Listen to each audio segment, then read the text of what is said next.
বিসমিল্লাহির রহমানির রহিম। প্রিয় দর্শক, আসসালামু আলাইকুম। আইন চর্চা চ্যানেলের পক্ষ থেকে সবাইকে স্বাগত।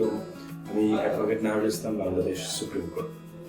আজকে বাংলাদেশ বার কাউন্সিলের যে এমসিকিউ পরীক্ষা, সেই পরীক্ষা সংক্রান্ত যে সিরিজটি তৈরি করেছি সেটি হচ্ছে চমক সিরিজ, এবং এই চমক সিরিজের এই চতুর্থ পর্বে, যেটিকে আমি বলবো চমক 4, এই চমক 4-এর যে আলোচনার বিষয় থাকবে সেটি হচ্ছে কম্প্রোমাইজ ডিক্রি, অর্থাৎ সলিড ডিক্রি, যেটি আদেশ 23-এর 3 বিধিতে আলোচনা করা হয়েছে।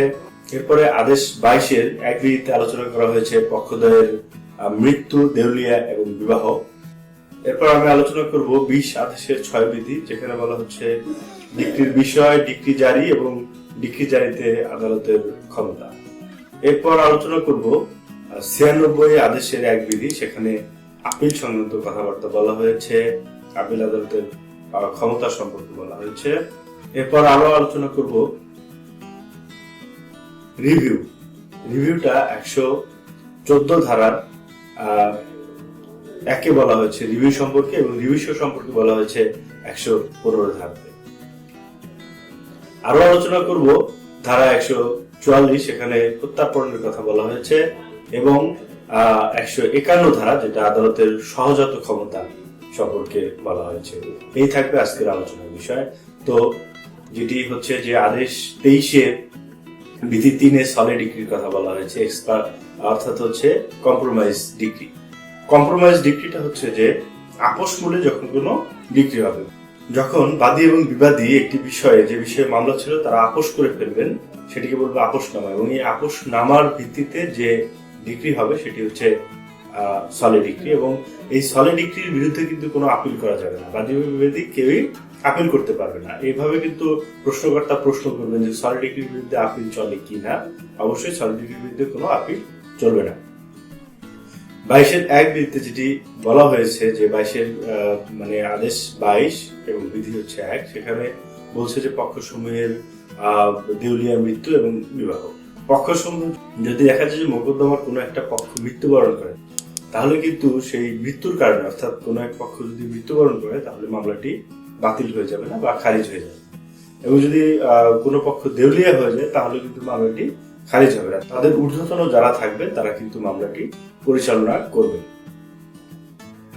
এবং হচ্ছে গিয়ে যে যদি কোনো পক্ষ থাকে এবং তিনি যদি কোনো মহিলা মানুষ হয়ে থাকে, তার যদি বিবাহ হয়ে যায়, তাহলে কিন্তু এই মামলাটি খারিজ হয়ে যাবে না, বিবাহের ফলে কিন্তু মোকদ্দমাটি খারিজ হয়ে যাবে না।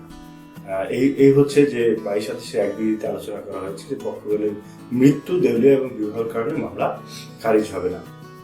20 আদেশের 6 বিধিতে ডিক্রির বিষয় সম্পর্কে বলা হয়েছে। এখানে বলা হয়েছে যে রায় এবং ডিক্রির সাথে সমন্বয় করে কিন্তু ডিক্রিটা প্রচার করবে, এবং ডিক্রিতে যা যা থাকবে সেটি হচ্ছে আদালতের নাম থাকবে, পক্ষগণের নাম থাকবে, এবং মামলার নম্বর থাকবে, এবং এগুলা সুস্পষ্ট হতে হবে।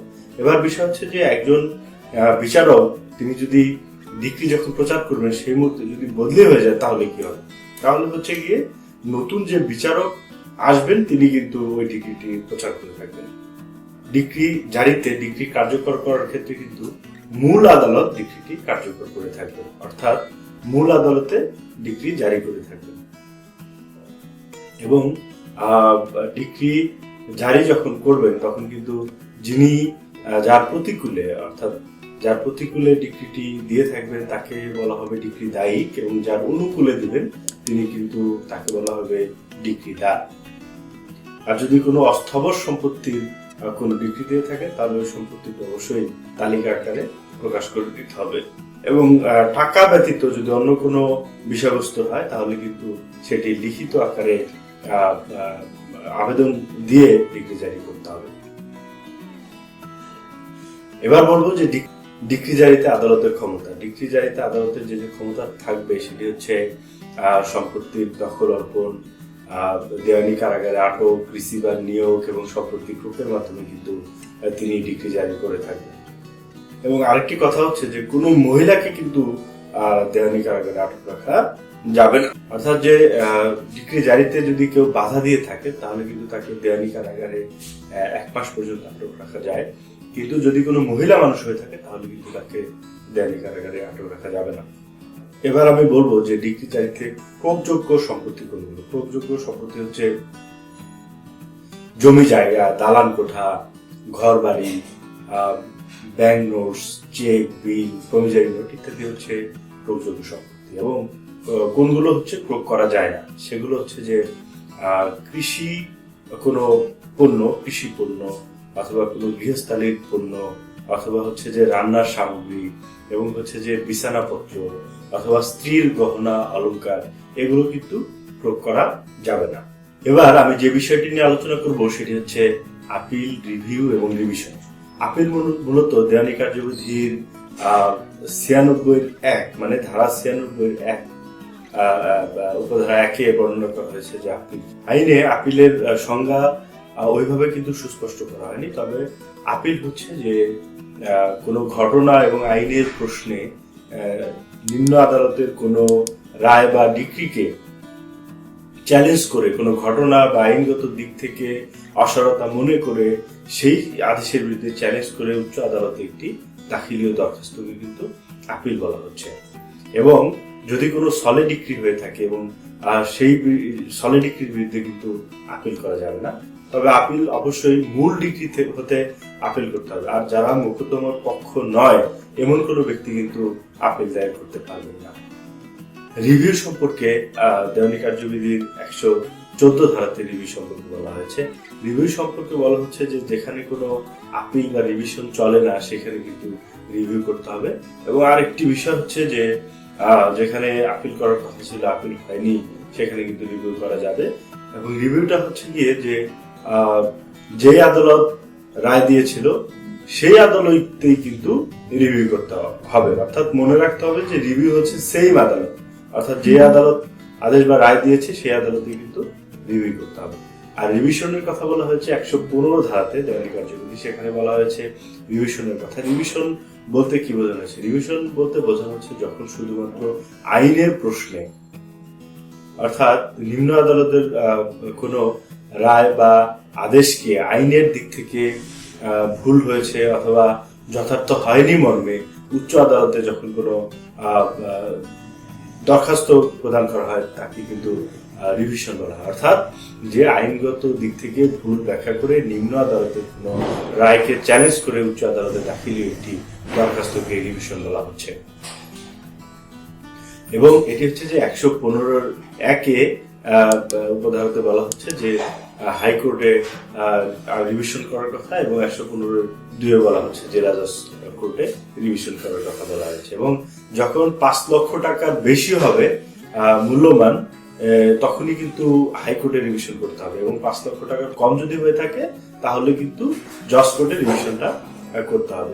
এবং এই পর্বে শেষ দুটি বিষয় নিয়ে আমি আলোচনা করব, সেটি হচ্ছে 144 ধারাতে দেওয়ানি কার্যবিধির প্রত্যাপন সম্পর্কে বলা হয়েছে এবং 151 ধারাতে আদালতের সহজাত ক্ষমতা সম্পর্কে বলা হয়েছে। 144 ধারাতে প্রত্যার্পণ, আসলে প্রত্যার্পণ বলতে কি বোঝানো হয়? প্রত্যার্পণ বলতে বোঝানো হয় যে ডিক্রি রদবদলের মাধ্যমে কোনো সুবিধা, ডিক্রি রদবদলের মাধ্যমে কোনো সুবিধা, সেটি কোন ধরনের সুবিধা? সেটি হচ্ছে যে আদালত যখন বাদী কোনো একটি মামলার ডিক্রি পেয়ে থাকেন এবং সেই ডিক্রি অনুসারে যদি উনি কোনো সম্পত্তির দখল নেন এবং সেই সম্পত্তি হতে উনি যদি কোনো প্রফিট পান, কোনো মুনাফা পান, কোনো সুদ পান, এই সুদগুলো যখন পেয়ে থাকবেন এবং পরবর্তীতে যখন উচ্চ আদালতে আবার যদি কোনো আপিল বা রিভিশন দায়ের করেন এবং সেখান হতে যদি পরবর্তীতে দেখা যায় যে অন্য পক্ষ অর্থাৎ বিবাদী যদি অন্য ডিক্রি পেয়ে থাকে, তাহলে দেখা যাচ্ছে যে বাদী এই যে 3, 4, 5, 7 বছর যখন তিনি ডিক্রি পেয়ে ওই জমিটি ভোগ করলেন এবং ওই জমির যে সুবিধা দিয়ে তিনি ভোগ করলেন, এই সুবিধাগুলো কিন্তু যেই টাকা বা যেই সুবিধা তিনি ভোগ করেছেন, পরবর্তী যখন বিবাদী আবার উচ্চ আদালতে একটি ডিক্রি পেলেন ওই সম্পত্তির, তখন সেই সুবিধাগুলো তাকে ফেরত প্রদান করতে হবে, অর্থাৎ তাকে দিয়ে দিতে হবে। এটি হচ্ছে প্রত্যার্পণ, অর্থাৎ হচ্ছে যে ডিক্রি রদবদলের মাধ্যমে যে সুবিধা পেয়ে থাকে সেটিকে বলা হয় প্রত্যার্পণ, যেটি দেওয়ানি কার্যবিধির 144 ধারা আলোচনা করা হয়েছে। এবং 151 ধারায় বলা হয়েছে সহজাত ক্ষমতা, অর্থাৎ আদালতের ডিসক্রিপশন। অনেক কিছুই কিন্তু আইনে দেওয়া হয়নি, যদিও অনেক বিষয় দেওয়ানি কার্যবিধিতে রাখা হয়েছে, কখন কিভাবে মামলা করতে হবে, কিভাবে আর্জি লিখতে হবে, কিভাবে জবাব দাখিল করতে হবে। আমি যে যে বিষয়গুলো আলোচনা করলাম, যে কোন আদালতে মামলা দায়ের করতে হবে, আদালতের এখতিয়ারগুলো কি কি, কিভাবে, এটি একটি প্রসিডিউরাল ল, সেই ক্ষেত্রে কিন্তু সব বিষয়ই এখানে ইনক্লুডেড করা হয়েছে, যে আপিল কিভাবে করতে হবে, রিভিশন কখন করতে হবে, সব বিষয় দেওয়া হয়েছে। এর বাইরেও যদি কোনো বিষয় উত্থাপিত হয় যা আসলে আইনে নেই, তখন কি করবেন? তখন আদালত তার নিজস্ব ডিসক্রিশনটি অ্যাপ্লাই করবেন, তার স্বেচ্ছাধীন একটি ক্ষমতা অ্যাপ্লাই করে সেই মামলাটি নিষ্পত্তি করবেন। এটি হচ্ছে আদালতের সহজাত ক্ষমতা। অর্থাৎ কোনো একটি পরিস্থিতির মধ্য দিয়ে যখন যেটি আইনে এই বিষয়টি কাভার করে না, বা আইনে যে বিষয়টি নেই সেই বিষয়টি যখন আদালত সেই বিষয়ে কোনো সিদ্ধান্ত গ্রহণ করবেন, তখন তিনি তার নিজের ইচ্ছা মতো করে, নিজের ইচ্ছা ব্যবহার করে, নিজের ইচ্ছাধীন ক্ষমতায় তিনি আদেশ দিয়ে থাকবেন। এটিকে বলা হয় আদালতের সহজাত ক্ষমতা। তো প্রিয় দর্শক, আজকে কিন্তু এ পর্যন্তই। আল্লাহ হাফেজ।